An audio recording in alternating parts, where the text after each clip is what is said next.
Do you breathe purple and gold? Are you ready to hoist the colors? Now, time for the most in-depth look at the world of ECU athletics. Welcome in to Hoist the Colors with your host, Stephen Igo on 94.3 The Game. Watch the show live on Facebook and at 943thegame.com. Now, here's your host, Stephen Igo. Welcome in, Hoist the Colors on a Thursday. It is January 9th. The college football playoff semifinals begin tonight. We'll get into that. Notre Dame and Penn State starting a run of several days in a row with playoff football, both college and NFL.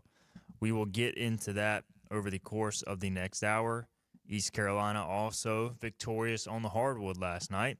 Pirates beat Temple in a thrilling game, get a much-needed win over the Owls 80-79.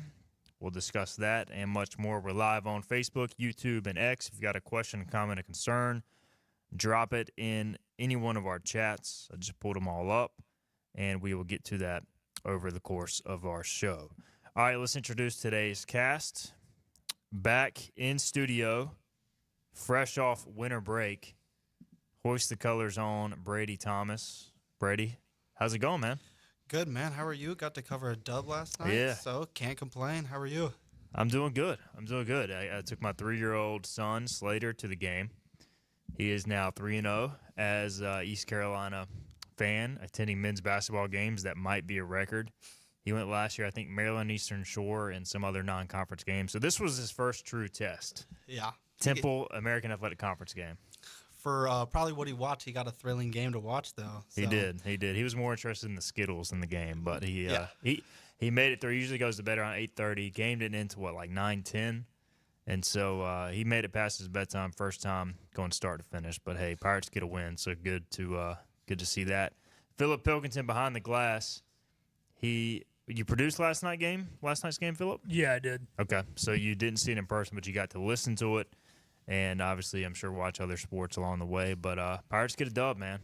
Yeah, it was good. It was something that was much needed. And, look, it was one of those things where they didn't lead it wire to wire. Darren Vaught and I were talking to the under 4 media timeout when it was very clear that it was going to be a dogfight to the end. And we said, this is a big character-building opportunity for this team. Things had gone their way early, and then, they were up 7, and then they were down 7. So how did they respond? And they responded very well, and you got to learn how to win the tight ones. So that was a big thing, but I do have a question for Brady. Final semester of undergraduate. Is the senioritis here, Mr. 8th semester college man? Yeah, I think it's starting to hit. I think it hit a little bit last semester, but I'm ready to be done. I feel like I don't know if it's really set in yet, so we'll have to see if it does when this semester gets started, but I'm ready to get out of here, to say the least. But you got one more. Let's get out of here. He's ready to get out of here. But you do want to watch ECU baseball, right? You ready for baseball season? Baseball season is right around season. Yeah, right around the corner. Can't wait to interview Cliff Godwin. That is a thrill that I've heard around the media at ECU, so can't wait. I do want to say, you asked a question to Schwartz last night, right? So I think I asked 2. Okay, yeah. So you asked 2 questions, and I watched the press conference, but I couldn't hear the question, so I wasn't sure. But either way, my question to Philip is over under 1.5 times this baseball season that Cliff Godwin will be annoyed with the Brady question. Now, Brady, to his credit, there are some interns I've had that never asked a question over multiple years. There are some that ask 1 or 2. He usually is asking 1 per press conference. So I'm saying over, under 1.5 times Cliff Godwin's annoyed by a Brady Thomas question this year. I'm going to go under. I think he does 1. Wow. Brady is a very observant person. If you notice that, when his first couple press conference when he came in, not only during the actual press conference but before, Brady's very much head on a swivel, seeing how everyone's acting, soaking it all in. And I think he's going to mess up and ask one question maybe about the weather or something that doesn't really tick Cliff off. Don't ask about but just the weather. makes him slightly annoyed, and then he'll learn from there. I don't think he's going to have any of these questions that get Patrick Mason and myself in trouble often with Cliff, which I do a lot. So I think he will be observant and learn from others' mistakes. I'm going he tops it out at 1. Yeah, that'll be probably the first couple weeks of baseball season. I'll ask the first question and not get a great response and learn from there. Yeah, I mean If I said it at a half, that would be an easy over. But I think 1.5, like you learn. But there's so many baseball games. The problem is you never know when you're going to catch Cliff on a bad day. And so, look, he might just – you might ask a fair question that he doesn't like. So that's just one of those things. But I feel like Cliff he's improving with the media and his temperament, although he'll be the first to tell you sometimes he doesn't want to answer questions. And I wouldn't want to answer dumb questions either sometimes, so I get it. Will Landon says, enjoy it while it lasts, young buck. Yeah, enjoy your final semester because once the real world hits, not as fun as it seems. Yeah, that's what I've heard. So good luck with that. All right, let's get more into this game, guys. Look, I get it. ECU basketball has struggled. I wrote last night, the one thing you can't question about this team is the effort. They continue to play extremely hard.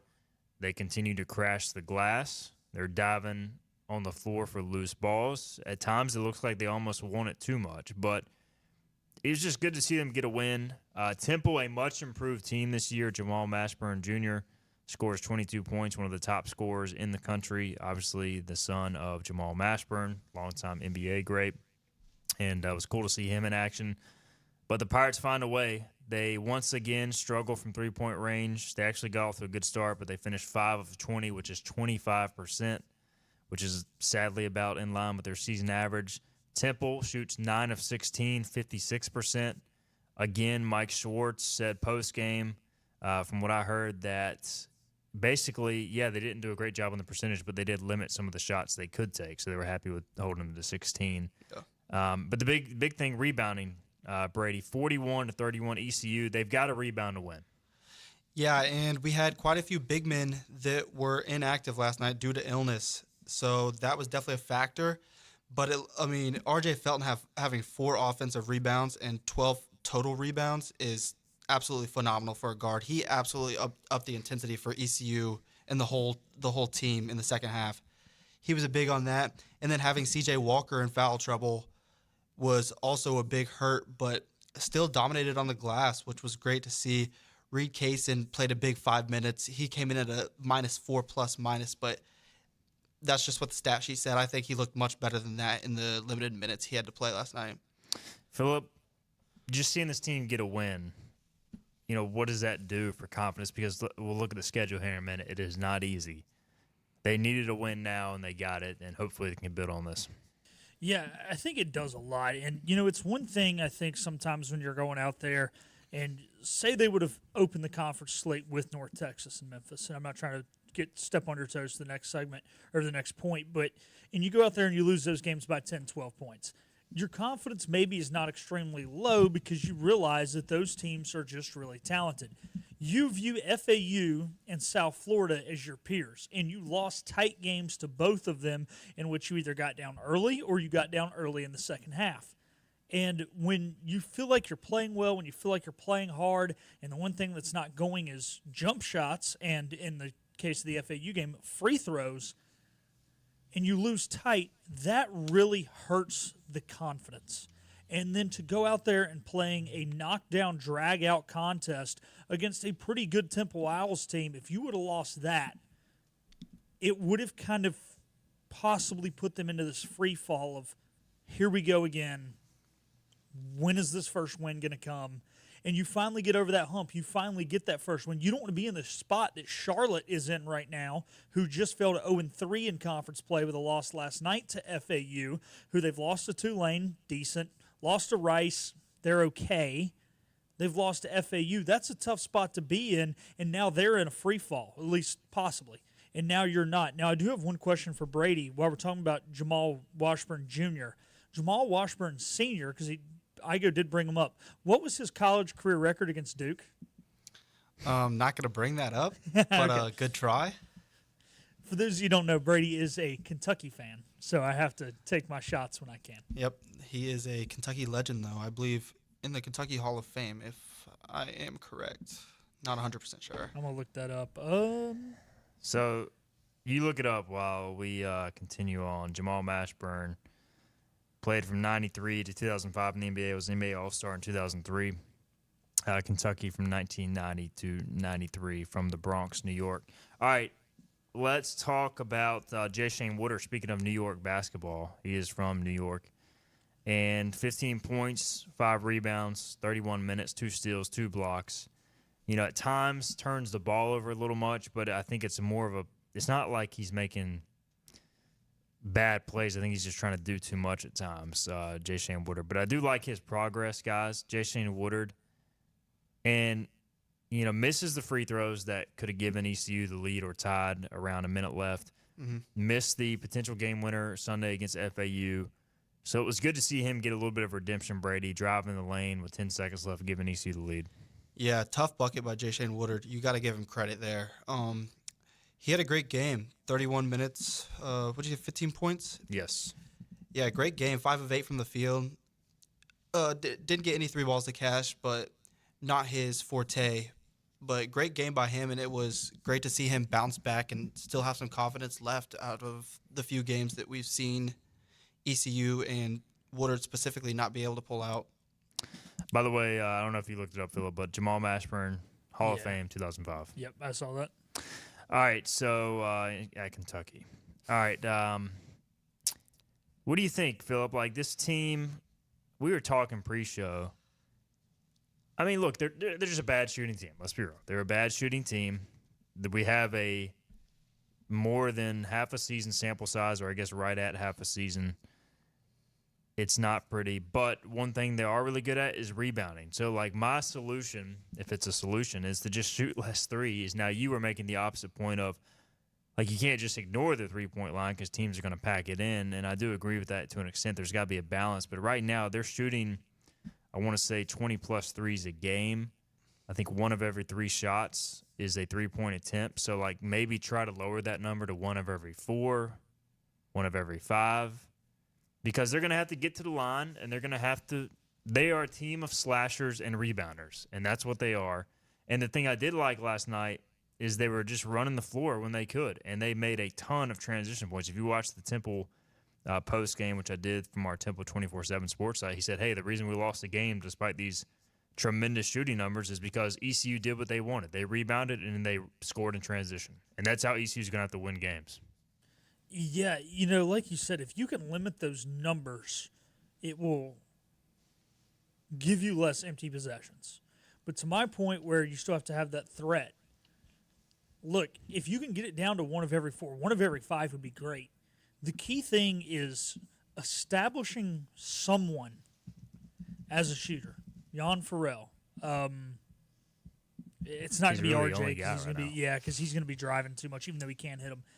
To where at least if you try and double team RJ when he drives, that kick out option is there where they're at least worried he's going to hit the open one. Because when everybody was saying RJ was struggling in December, RJ this, RJ that, when RJ caught the ball in the wing and took 1 step in, there were 3 people there. It wasn't that RJ was playing bad, it's that teams were scheming for RJ. Teams were scheming for the drive. Teams are now going to scheme to keep us off the offensive glass. So, if we're getting a lot of offensive rebounds, they're not going to a 2-3 zone against us. They're going to man. So, you could spread open the floor, run a little bit of a Princeton-style offense could help. But the only tough thing is we've missed too many contested layups. And that's what you have to hit with the backdoor cuts and the Princeton-style offense. But to your point, I go, yes, if you can get it to 1 of every 4, preferably 1 of every 5, but you just have to have someone who is at least hangs out on the wing, even if they don't make a lot, that at least is just gives that presence to where they know they cannot double team a driver, and it automatically creates a turnover, which it hasn't because we've done a good job of taking care of the basketball, or it automatically creates a bad contested layup. At worst, kick out, swing it, try and work the ball back inside off of a bad defensive rotation. You can do something. But, again, you can't just ignore having someone beyond the arc because if you do, they're going to pack 5 in the lane and you're just not going to be successful.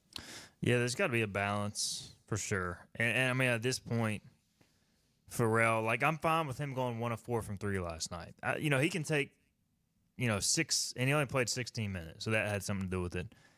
And, part of the issue was defensively and, rebounding last night. He had 0 rebounds in 16 minutes, so it became a game where you had to rebound and you had to play some defense. And so they ended up going to a different lineup. But I don't know, I'm fine with him going 1 of 5, 1 of 6 from 3. But, like, for me, I don't know if I want anybody else on the team taking more than 2 3-pointers, Brady, outside of RJ.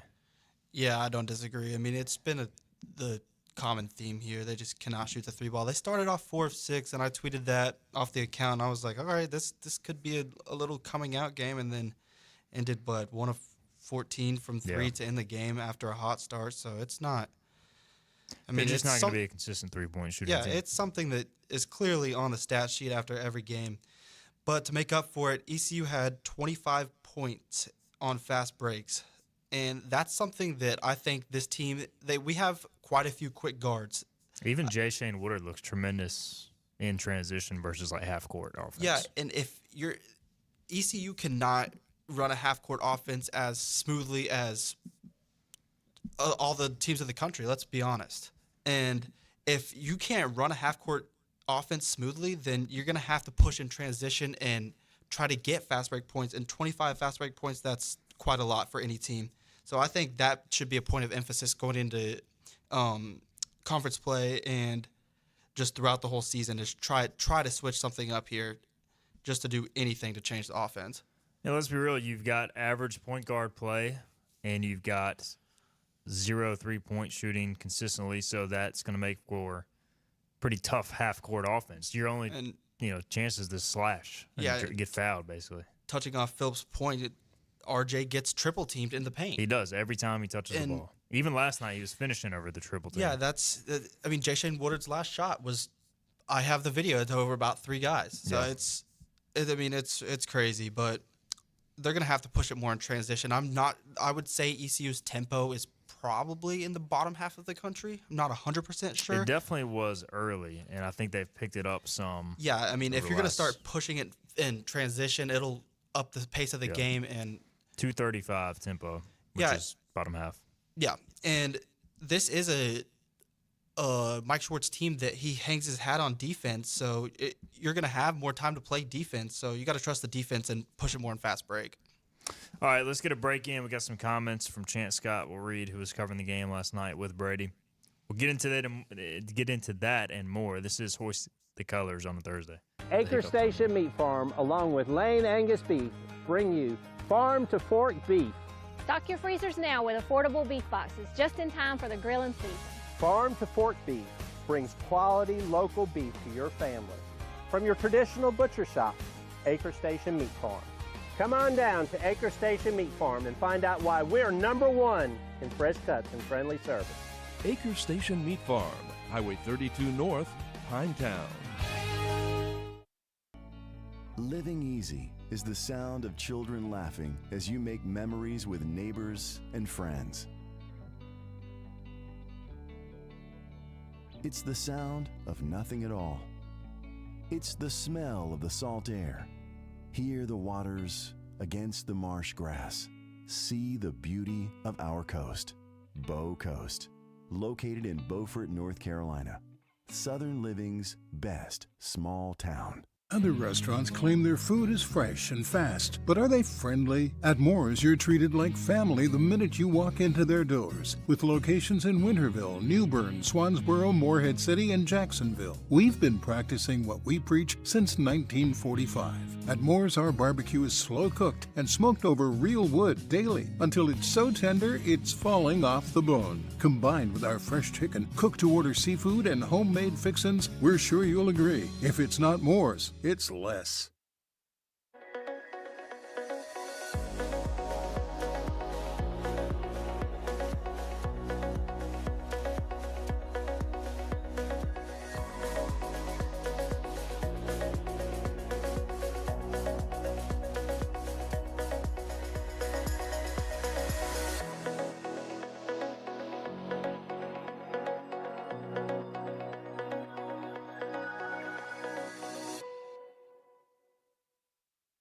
Sawyer's Fun Park in Winterville is now open. With over 40,000 square feet of family fun, daily money-saving deals, and a full-service restaurant, Sawyer's Fun Park is guaranteed to have something the whole family will love. Test your ninja skills on our 2-story obstacle course or head over to one of our 5 rock walls and race your friends to the top. And when you've worked up an appetite in our laser tag arena or our one-of-a-kind ropes course, grab a table over at the restaurant and try our world-famous Southern Monster Fries. Reserve your spot today at SawyersFunPark.com and come join in on the fun.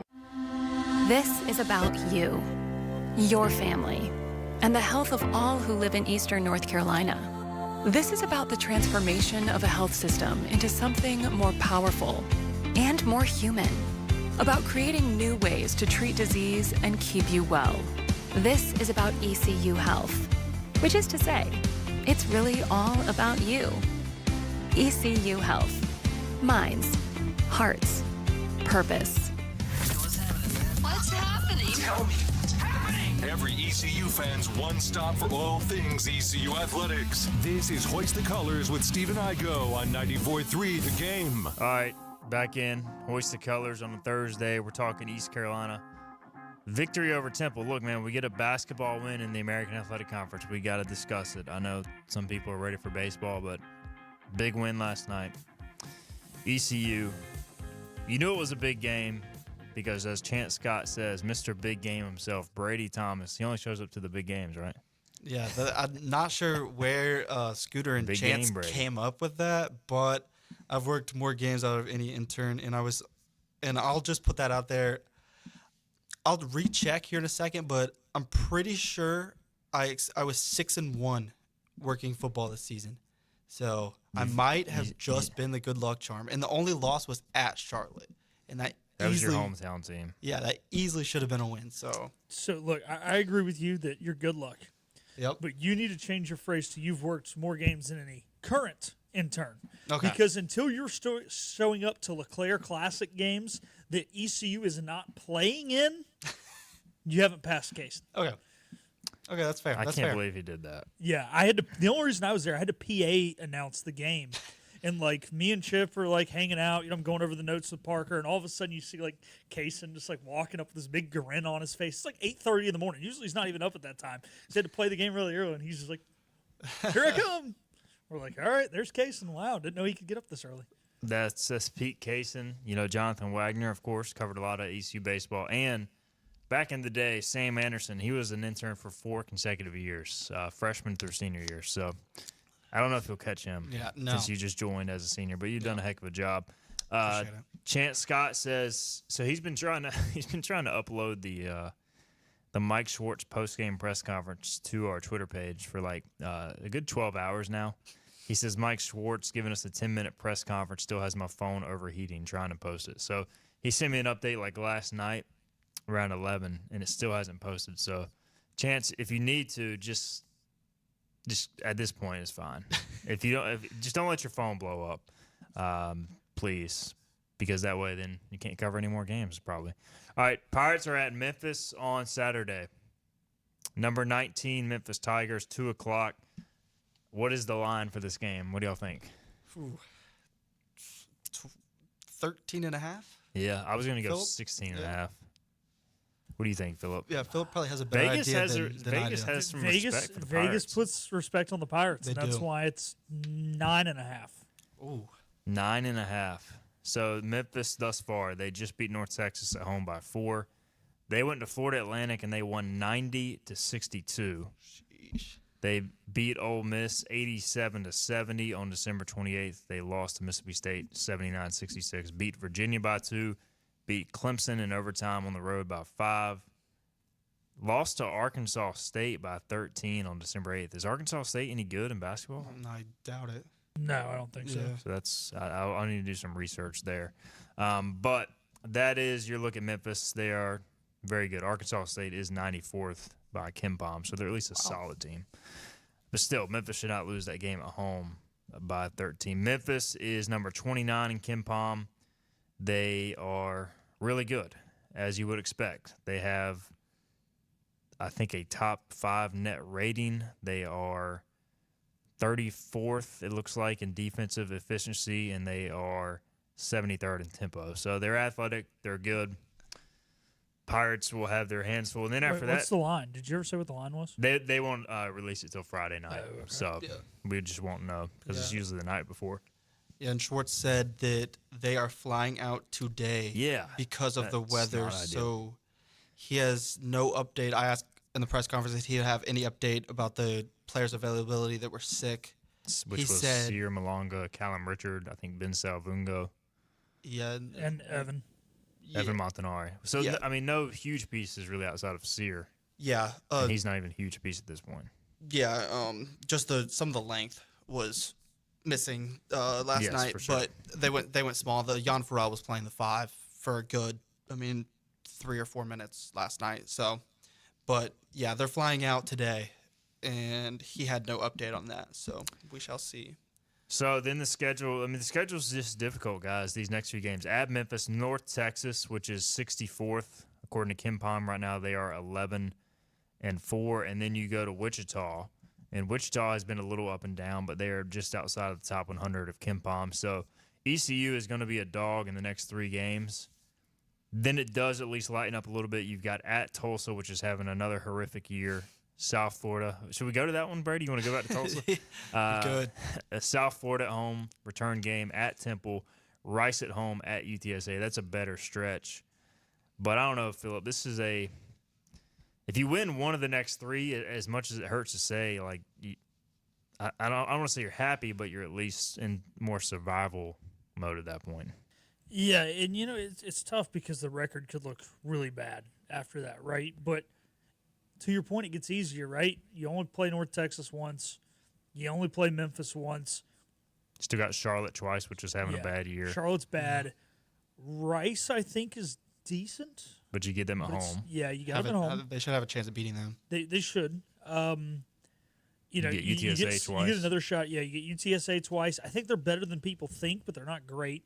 You get another shot at South Florida, which, hey, eliminate that early stretch there at the beginning of the second half, and you win that game where you got down 20. So there are winnable games all over the schedule, and we've kind of talked about it a lot on this show where it's like anybody really can beat anybody on any given night because no one's really that good other than maybe Memphis and probably North Texas, but the other 11 teams are equally have decently okay ceilings and pretty bad floors, so there can be a blowout really on any given night, but there can also just because somebody blew somebody out 2-3 days ago doesn't mean that you can't jump up and beat them by 6 or 8 points. For sure. And ECU, like you said, they can beat – if they have a decent three-point shooting night, they can beat any team outside of probably Memphis. So, beating North Texas at home is probably like one of the hardest games, but it's not impossible. So, I don't know. Bobby Harvard says, do y'all consider their record to be 9-7 or 7-7 considering the non-D1 opponents? So, their record's 9-7, Bobby, but definitely you have to take that into account. The net rating has them at 7-7 because non-D1 games are not existent, basically. So that's my take on it. But they're officially 9-7, but definitely 7-7 versus D1 opponents. Brady, we have not talked about your experience at the Military Bowl. You went to your parents. You're a Charlotte guy, obviously by way of Tulsa, Oklahoma. Your parents went to their first ECU game, is that right? Military Bowl? Yeah, first game of the season. They've been to a few here and there. So what was their takeaway? And then you covered the game. Your last football game as Hoist the Colors intern. Pretty good way to go out. Yeah, can't complain. That Rajay Harris run will be going down in the history books. That was quite a way to end the game. I was probably a little more excited than I should have been in the press box, but hey, beating NC State, had friends text me throughout the game. Can't complain on that win. Zero complaints. And you didn't have to sit outside, which was the best part. Yeah, that was. We were up there in the warmth and with about 25 other people sitting around us. It was about the most busy press box I've ever seen. And after the game, you stayed and went to D.C. and you met a famous broadcaster, correct? Yes, sir. I met the man, Chris Collinsworth. How about this guy? Or here's this, whatever he says. What does Chris Collinsworth say? Now here's a guy. Yeah. He says anything that is pro Patrick Mahomes because he fangirls harder for Patty than anybody. Yeah, so we were down by the Lincoln Memorial, and these people probably like 20 feet in front of us were like asking a random person to take a picture of them. And I kind of walked closer. I was like, Chris Collinsworth. And he was like, what's up, man? I was like, there's no way I'm living this dream right now. The dream of seeing. Yeah. Here's a guy. Yep. And I did tell him about that I worked for Hoist the Colors because I had my Hoist the Colors hoodie on. And he was like, oh, Jeff Blake. He gave the famous ECU alum, probably the only guy he could think of. Jeff Blake. That would have been around his time, though. Well, yeah, and they were both Cincinnati Bengals. Yep, so there you go. Wow. That's why he makes perfect sense. Because I think I looked up Jeff Blake's like 54 or something. Yeah, maybe a little. He was definitely. They didn't play together because Blake played in the NFL in the '90s. Collinsworth was on that first Super Bowl team that lost in '81 to the Niners. Okay. But obviously he keeps up with the Bengals. So there you go. Yeah, pretty cool moment. That's probably the most famous person I've ever met. Like just running around, walking around the. He's pretty town. cool. Yeah. He chatted with us for a little bit and then went on his way. He was jogging. This 65 years old, getting out there jogging early in the morning. I was pretty impressed. Got to stay in shape, man. He does a good job on the broadcast. I know a lot of people get annoyed with Collinsworth, but I think he does an awesome job. He definitely does nerd out a little too much. But I want to say he helps. I don't know if he started Pro Football Focus or is just a big part behind it, but he's all into that analytics stuff, so he knows his stuff. Yeah. And obviously a lot of people reference that, including us on Hoist the Colors. Yeah. All right, let's get a break in, and we'll come back. We're going to preview the college football playoff tonight. By the way, Chance Scott is calling for a 30-point game for R.J. Felton against Memphis and says plus 17 will be free money. We'll see, Chance. We will take a break. We'll come back. We'll switch gears. College football playoff begins tonight. Penn State and Notre Dame. Our thoughts on that. We'll also touch on the NFL playoffs as well as Friday night's CFP semifinal as well. This is Hoist the Colors. Hi, I'm D.R. Alligood. And I'm his daughter, Jessica. For 11 years, we have built quality driveways and parking lots for both your residential and commercial needs. We also offer free on-site quotes to have your custom driveways built the way you want. 252-946-1227. Looking for a great deal on a new Nissan? At Greenville Nissan, we've got a great selection of new Nissans for under $30,000. The stylish Nissan Sentra, offering top-notch fuel economy. The Nissan Altima, known for its comfort and technology. The Nissan Kicks, the perfect combination with its compact design and performance. The Nissan Versa, delivering incredible value without compromising on features. And don't forget the Nissan Rogue, an award winner for 10 years in a row. Drive it home just for $22 down and $349 a month. Visit GreenvilleNissan.com today. Greenville Nissan, where we drive to serve. The best burgers around. Everyone loves a thick, juicy, and fresh burger. Tiebreakers does real burgers better than anybody. And don't forget about the cheese sticks, fresh salads, and more. So don't just go to any burger-themed restaurant chain. It's time to break the chain and eat local. Tiebreakers, burgers and sports at its best. Go Pirates! Arg! You know what the problem is with standard belts? Usually you have to choose between too tight or the opposite, too loose. But with Anson Belt and Buckle, you don't have to choose. We got rid of the holes and instead have a track system designed for micro-adjustability. That way you can enjoy a perfect fit every time. Anson Belt and Buckle. Find your perfect fit today.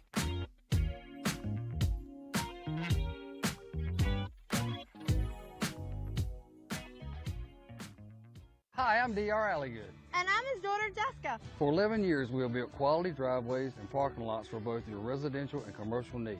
We also offer free on-site quotes to have your custom driveways built the way you want. 252-946-1227. Your confidence makes everything look good. You see the world in vivid color, not black and white. Swing through your neighborhood Fantastic Sam's Cut in Color and let our experienced stylists take you from everyday to extraordinary. Fantastic Sam's hair salons are locally owned and operated. Our full-service salons are conveniently located in Goldsboro, Kinston, Greenville, New Bern, Jacksonville, and Calabash. Stop in today at Fantastic Sam's, where the possibilities are endless. Storm season is approaching. North Carolina weather can damage your roof, and before long, a small leak can turn into a big problem. Your home is one of your biggest investments, so protect it with Wells Home Improvements. We work with all insurance companies for a hassle-free roof installation experience.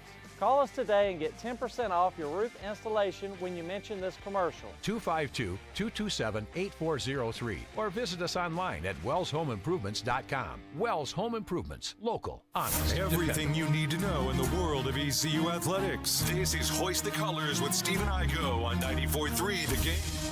All right, welcome back in. Hoist the Colors. We're going to talk college football playoff in a minute. I did want to point out one thing that I really think is cool that the ECU coaches are doing in football. is they're going around to every high school in North Carolina. It feels like every high school. I'm sure they're not hitting everyone. I don't know if that's actually possible, and they're also tweeting out pictures of the signs of the high school. They hit D.H. Conley, my alma mater. Day one. They hit Piedmont High School. Was it today or yesterday? I believe it was this morning. So you're right down the road. Your stomping grounds. Philip, give me your high school again. I always forget. Hickory Ridge. Hickory Ridge. I saw Hickory High School, so I'm sure they've hit Hickory Ridge too. But everybody thinks they're actually near each other. They're not. So Hickory's in Hickory. Hickory Ridge, it was the name of a road, and they just named the high school after a dumb road. Like they should have named it Harrisburg High School because it's the only high school in Harrisburg. But So Hickory Ridge High School, Harrisburg, what county? Cabarrus. So I think it was. I'm not even going to try to guess because I'll get it wrong. But I know that it's not far from Piedmont. Like, actually, like whoever went to Piedmont may have gone to Hickory Ridge just because it's. But they also recently got rid of their coach, and I don't know if they've hired a new one yet. So it wouldn't be the easiest school to go. Yeah. Visit. Don't ask me any questions about high school football. Piedmont wins about 3 games a year. So we used to be good, and then we hired a coach that was an idiot that got the team in a brawl. So they fired him, and then they hired a coach who had a winning record of 15-43 at his previous school, and then this year they went 0-10. Well, I know. So JDB, he's the guy who went to Piedmont High School and then Albemarle High School and then North Stanley. So I don't know if he's making his way to Hickory Ridge or from Hickory Ridge, but either way. If I see Hickory Ridge, I'm going to post a picture of Philip's face. We need it on the HTC account. Are you retweeting this on your stuff or on the HTC? On HTC. So basically what I'm doing is, and I don't know if anybody else is enjoying this. I've had like 3 people message me saying they're enjoying it. When they post a picture of the high school, I am posting ECU football alumni from that high school, preferably notable players or some current players. Like right now, like Blake Harrell just – so Roy Tesh does he does Greensboro, Winston-Salem. Roy Tesh, I guess, not a big Twitter guy. He's the one guy who's not posting much. So I've been like waiting for somebody to post the Greensboro, Winston-Salem area high schools. Blake Harrell just posted East Forsyth, which is home to Andrew Conrad, kicker, Javonte Connor, the tight end, and also former ECU tackle Brandon Smith. So I'm about to post pictures of all 3 of those guys quote tweeting Blake Harrell. And so I've been kind of doing that, which I think people are enjoying. If Hickory Ridge gets posted, do you have any pictures of Jarrett Gardner? I do have pictures of Jarrett Garner, but I'm thinking I'm just going to do you instead because y'all, I think, may have had the same amount of receptions. Oh, come on. Don't hate on No Jarrett disrespect to Jarrett Garner, but I'm just saying. Didn't he crush Pro Day? Yeah, he did. Well, the thing is, he was pretty good at Duke. And I don't know. When he came here, it was just the tough thing about Jarrett is he had not played football until he was a junior in high school, so he didn't have some of the physicality just to like he had the athleticism to go up and get jump balls, but sometimes just the lowering the shoulder on his way up, I think, was kind of the thing that he struggled with. But he played pretty well at Duke, and then when he got here, he was just I don't know, it's kind of an afterthought. But wish he would have played some more. Yeah, I heard it was could run, could catch. It was just a physicality thing. So yeah, I'm enjoying that. If anybody else is enjoying that, let me know. Otherwise, I'm just going to stop because it is kind of tiring. College football playoff tonight. How are we feeling about tonight's game, Penn State versus Notre Dame? We'll start with Brady. Well, I think this is going to be one of the better games of the playoff. Kind of surprised the over-under is only at 44.5, to be honest. But I am not a big fan of James Franklin. I'm not a big fan of Penn State, and I think tonight is the night that I stop fading Penn State. I think Penn State finally gets over the hump, wins the big game, heads to the finals, and knocks off Notre Dame. But Notre Dame sure was firing on all cylinders against Georgia, so we're going to see how this pick works out. I've got zero faith in either of these teams, so I don't know who I'm going to pick. Philip? The weird thing here is, Penn State doesn't win the big game. Notre Dame never seems to have the talent to win the big game. They're never actually favored. They're never supposed to win. I think they might finally have the talent. And to Brady's point where he said they were firing on all cylinders last game, all but one guy was. Riley Leonard had 170 total yards. Okay, that includes 90 passing and 80 rushing. So why did they win? Because to Brady's point, the run game was firing on all cylinders. The offensive line was firing on all cylinders. The defense was firing on all cylinders. This is the most complete Notre Dame team probably since Lou Holtz won a national championship there in, 93 or whatever it was? And I'm not saying that's a guarantee they're going to win tonight, but James Franklin can't win the big game. Hey, buddy, this is a big game. Look, you beat SMU. Cool. You beat Boise. You got outgained by Boise. They just couldn't finish in the red zone. They committed way too many penalties. No, you're going to have to go win the big game tonight. Notre Dame's a good darn football team. Marcus Freeman has elevated this team from what he took over. I like the Irish. I think I'm leaning Irish as well. It's just hard to trust either one of these teams. I have said in the past that, in the past, Penn State and Notre Dame are overrated. This year they're actually good, and they deserve to be here. I am, I guess, happy for those real fans of those teams. I feel like there's just a lot of random Notre Dame and Penn State fans because it's Notre Dame, Penn State. But if you're an actual Notre Dame, Penn State fan, then congrats to you, because it hasn't exactly been, especially for Penn State, they've been good, but they haven't been on this stage very much. So if there's one team that I wouldn't mind seeing win, I guess it's Penn State. But we were having this conversation earlier. I don't know, I'm more the Cinderella guy. I get behind the team, the underdogs.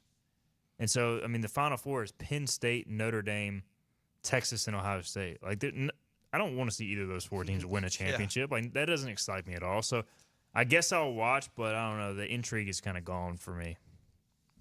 Yeah. Or am I wrong? Is it just going to be good football? With an over-under of 44.5, I'm not sure how much good football we're going to see tonight. See, to me, that sounds like knockdown, drag-out, good defenses. I don't think this is going to be sloppy offense. Yeah, just a lot of good defense. I can see that, yeah. No, I can get with that. But I don't know. I guess Ohio State and Texas probably is. Whoever wins that game, I would think, would be the favorite, right? Definitely Ohio State. Yeah, the winner of that game will be the favorite. But, yeah, I would definitely think so. The thing is, Penn State is historically good, right? But they're not historically like a blue blood. But Notre Dame, throughout history, going back to the day, back to the 20s even, is historically a good team. Texas is the blue blood of all blue bloods. Ohio State's always been good. And so, we were talking about before the show, it's cool to see the underdog, but even if it was like Oregon's always there but can't ever get over the hump, whether it was losing to Auburn and Cam Newton, whether it was, losing to Ohio State in the first year of the 14 playoff. So I would even be cool with something like that. But yeah, it's just it's a bunch of blue bloods that have these massive fan bases, other than Penn State, really. That it's just we've been pounded in our heads since little kids, and we see old college football highlights. Who's in them? Texas, Notre Dame, and Ohio State. Yeah. And Alabama. Bama's the only one who's not here. Right. You're right. And USC. Yeah. It has been since 1988, since Notre Dame won a championship, 1986 for Penn State. So, I guess I haven't seen, like you said, we know them as the Blue Bloods, but I haven't seen either of those teams win a championship in my lifetime. So you guys obviously haven't either, unless you're older than me. No. We've seen Ohio State up there way too many damn times. Seen Ohio State a lot. I've seen Texas. One Texas. Yeah. Brady, do you remember Texas beating USC, or is that? No, that's okay. What was that? Before 05? Yeah, the 05 season. It was 06. Yeah, I would have been 3. Yeah. That was one of the best games of all time. That might be the greatest game. That's of Vince all time. Young? Yep. Yeah. That's what I thought. Vince Young ran it into the Rose Bowl. Yep. That was one of my first college football memories. Yeah, that's a clip shown a billion times. So can't forget that one. That game in the Boise State Fiesta Bowl over Oklahoma seared in my teenage years growing up, as I will be a football fan forever. Shores 4-4 in the chat saying go Bucks. So I don't know. I can't pull for Ohio State. Yeah, I would never pull for Ohio State. I'm going to be honest. They have to play Carolina. Or if they're playing Kentucky in basketball, I'll pull for them. Yeah, sure. Does anybody pull for Ohio State outside of actual Ohio State fans? No, they don't. So I will give that. Ohio State fans are true Ohio State They fans. are. That is They not are. a bandwagon fan base. Most of them are from there. That's the problem. And it's probably not as bad in Greenville and in this area, but Brady can back this up. Now, his town was a little more, I think, small townish than the town I grew up in, even though we only grew up about 20, 25 miles from each other. But every year I had a teacher who was an Ohio State fan. Like, you walk into their classrooms and it's like Ohio State stuff everywhere. It's like, where are you people coming from? Why do you guys all move down here? What is like this infatuation with Ohio State fans moving to Charlotte? I don't get it. It was just annoying. It was like the same thing with Steeler fans. Like, why we're not? I don't even know where Pittsburgh is on a map, and we've got all these Steeler fans living in Charlotte. It drove me nuts, and therefore I've always hated Ohio State and the Steelers, even though I have no real reason to. It's just because like there's more fans of those teams than the actual local teams. Yeah, and I already had the elementary school teacher, Ohio State fan, engraved in my brain right when you said that. It never fails. It's like they just spawn in fans of these teams. Yeah, and the funny thing is, my first memory of an Ohio State fan teacher. So in my second grade, there were 7 classes. 4 of the 7 teachers were Ohio State fans. That was year Ohio State played Florida in the championship in both football and lost to Tebow, and basketball and lost to like Joakim Noah and those guys in the same year. They were like, it was like the second grade was all like Ohio State stuff. I was like, how do we have 4 out of the 7 of you guys Ohio State fans? Shores 444 adds that I respect that he's from Ohio and he grew up in North Carolina. So there you go. I guess if you are like, if you're from Ohio, you're not pulling for the Ohio Bobcats or. I did have one teacher that was a Bowling Green fan. Well, one. I feel like is Bowling Green even in Ohio? I don't even know where it is. No, that's Kentucky or West Virginia, I believe. Either one of those. Bowling Green sounds like Kentucky to me. There is a Bowling Green. There's like multiple campuses. I just don't know where the main one is. Yeah, I mean the thing is with the MAC. I guess if you go to those schools, you still pull for like Ohio State or Michigan. Yeah. Bowling Green, by the way, Bowling Green, Ohio. So we're all wrong. Good Lord. I wasn't wrong. I said it was in Ohio. You were right. Yeah, where is Toledo? It's in Ohio. Okay. So you got all these schools that are in Ohio, but everybody goes there and they're Ohio State fans. Miami, Ohio as well. Miami of Ohio. Yeah, so fun stuff. Northern Illinois, by the way, Mountain West bound. Makes a lot of sense. Not in Ohio, by the way. Not in Ohio, yep. No. So, I don't know. Chance in the chat says, I have zero clue how to bet on this one. I generally believe it's a coin flip, so I'm going to take plus money on Penn State. He says small wager tonight. I'm staying away from gambling on this. I'm staying away as well. I'm just going to try to sit back and enjoy the game. I will say I've watched a lot more Penn State. I don't know why. I guess it's the NBC thing. I have not sat down and watched Notre Dame much at all this year. I do know that Riley Leonard has struggled to throw the football, so if they fall behind early, like Penn State, traditionally not a come-from-behind passing team, but Drew Aller is actually a really good quarterback, and they've got Tyler Warren, who's just a freak of nature at tight end. So I think they can rally, but Notre Dame's got to play from even to ahead if ideally possible. So I'm going Notre Dame, but the circumstances of this game, the start of it, is going to be important. So. Yeah, Riley Leonard was actually the leading rusher against Georgia. I think he had 14 rushes for 80 yards. I think he had a pretty long one. But I mean, if they're going to be one-dimensional on one side of the ball like Boise State was, it's not going to go well, to be honest. Shore's adding that his mom went to Bowling Green, and he confirms that it is in Ohio. And Chance says that he drove by Toledo and Bowling Green on the way to Cincinnati, another school in Ohio. All right, so there's a lot of schools in Ohio is what we're learning. Let's take a break. We'll come back. We'll wrap up the show, and we'll maybe continue our geography lesson with the MAC after this. The team of Flatlands Jessup is working overtime to help ensure that Eastern North Carolinians like you get the health insurance help you need this open enrollment period. New legislation passed, meaning more people than ever qualify for affordable coverage. Let us help you today.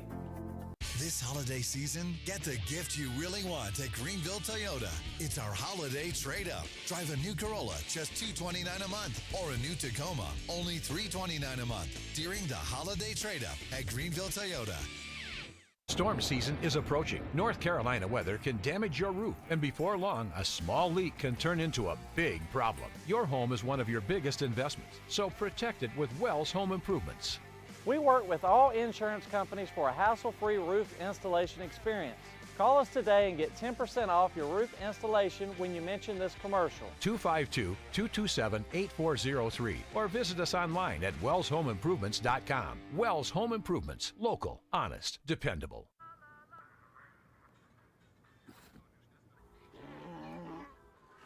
Hey, on the mountain we've got a saying. Get off your...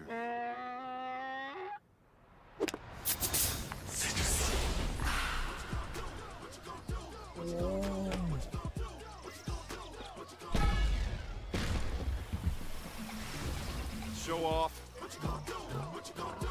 Mountain Dew. The best burgers around. Everyone loves a thick, juicy, and fresh burger. Tiebreakers does real burgers better than anybody. And don't forget about the cheese sticks, fresh salads, and more. So don't just go to any burger-themed restaurant chain. It's time to break the chain and eat local. Tiebreakers, burgers and sports at its best. Everybody loves tiebreakers. Big tax credits are back. Get a 30% tax credit, up to $2,000 off your new Mitsubishi electric heat pump install. Let Comfort Master help you take advantage of the tax credits with a qualifying Mitsubishi electric ducted heat pump or non-ducted Mitsubishi electric mini splits. Mitsubishi electric mini splits are ideal for bonus rooms, garages, or sunrooms. If you need a new HVAC unit, call Comfort Master today. Call Comfort Master. Call Comfort Master. Unwrap a new Toyota for the holidays at Greenville Toyota. It's our holiday trade-up. Get a new Camry, $269 a month, or a new RAV4, $329 a month. Trade up and save at Greenville Toyota. Tired of the 1-800 numbers advertising Medicare products? Flatlands Jessup has 6 offices all throughout eastern North Carolina. You get face-to-face help from our local award-winning licensed team. Stop by today. Flatlands Jessup, your whole world covered. We're live with Stephen Igo on 94.3 The Game. Hoist the Johnny Roger! Now, back to Hoist the Colors. All right, welcome back in. Hoist the Colors. We were talking about Ohio State, and the college football playoff somehow got us on a MAC geography hunt. Guys, there are 6 of the current, 3, 6, 7, 8, 9, 10, 11, 12 teams. Half of the league is in Ohio. We named, of course, Ohio, Miami of Ohio, Bowling Green, and Toledo. There are 2 other teams in the MAC in the state of Ohio. Can you name them? Brady and Phillip. Phillip, go first. So y'all can work as a team. Yeah. Okay. I always think that Ball State is in Ohio, but I think it's in Indiana. You are correct. It is in Indiana. It is located in Muncie, Indiana. So is Kent State then one of the Ohio teams? Kent State is in Kent, Ohio. Okay. Oh, wow. All right. There's one other team. Well, let's just do elimination here. In Ohio. Buffalo's not in Ohio. They're in New York. Yeah, you know Mac better than I do. Central Michigan, Western Michigan, and Eastern Michigan are not in Ohio, and Northern Illinois is not in Ohio. So there's only one team left, and I just got to remember what other team. The worst MAC football team there is. The Akron Zips, Yep. because Akron is in Ohio. Oh. Yep. Akron. But when you said worse, I was like, the Zips. Yep. Baby. Everybody knows Akron is the worst MAC team. At least in my lifetime, I feel like they have not won a single thing. That's hilarious. So Akron, man, it's crazy looking at some of this stuff, the endowment numbers. Buffalo has over $1 billion in endowment. Northern Illinois, the worst, $99 million, and they're going to the Mountain West. I don't know what that says about the Mountain West, but there they go. All right, congrats to Phillip. He nailed Ohio geography for the MAC conference. All right, so Notre Dame, Penn State. We'll touch a little bit here on Texas and Ohio State. Definitely the game I'm looking forward to the most. And, you know, all that chatter about Ryan Day being fired after loss to Michigan, Brady, that's kind of quelled down a little bit. Yeah, I think that was a little bit of a fluke game, not going to lie. I think Ryan Day, I hate to admit this, but I think Ryan Day is actually a solid coach. I mean, he is. You look at his record, he's insane. I really do hate to admit it, but he's actually a really good coach. He's 68-10. Now he's got elite resources, but still. Yeah, that's still solid for any type of coach. But I don't know. Do you give Texas any shot? Yeah, Texas does have a shot. Coming from growing up a Big 12 fan with being an Oklahoma State fan, I can't but help root for Texas just to see them move to the SEC and just kind of hope for a little dominance and show them that the Big 12 is not frauds. The Big 12 is not frauds. You got to be the only guy in Greenville hoping for Yeah, that. because Oklahoma, every time they made the college football playoff, not that you were going to pull for the boys from Norman. Oh, no. Definitely not. I was hoping for a beatdown every time. That's what you got. Ask and you shall receive, except for Yep. that one game against Georgia that one time. So, for me, to answer your question, I go just Texas stand a chance. Look, if this offense can play the way that it did at the beginning of the season, yes. This offense has been lackluster for the last 2 months. Well, we had a month since they played, but you know what I'm saying? Like, the last 2 months of the season, it was just like, give me that team that was going out there in the first couple weeks of conference play and just dropping 40 on everybody. Like, where's that team been? I think the problem is they don't have any running game. Their running backs pretty much all got injured or hit the portal, and they never really replaced them, and now they're kind of figuring out you need to run the ball in the playoffs to win, but we'll see what happens this weekend. All right, Brady, 30 seconds. Make your Final Four pick. Who wins these games? Who wins the championship for college football? I'm just gonna go Ohio State and Notre Dame, I guess, and then I'm gonna go Ohio State. I just think a powerhouse is bound to win. I mean, you get Ohio State, Notre Dame in the championship game, and I just don't think it'll be close. All right, Brady, appreciate it, man. Yes, we will sir. get out of here. Philip, thank you as always. We'll make our picks tomorrow, 12 noon. We'll be back with Bobby Harward doing our weekly picks then. We'll see you 12 noon tomorrow.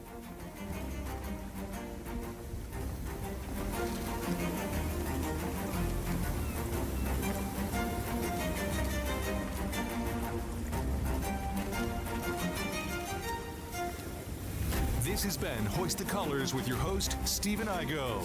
Tune in weekdays at noon for all things ECU sports. Get a recap of the show at 943thegame.com, on Twitter, Facebook, or anywhere you get your podcast.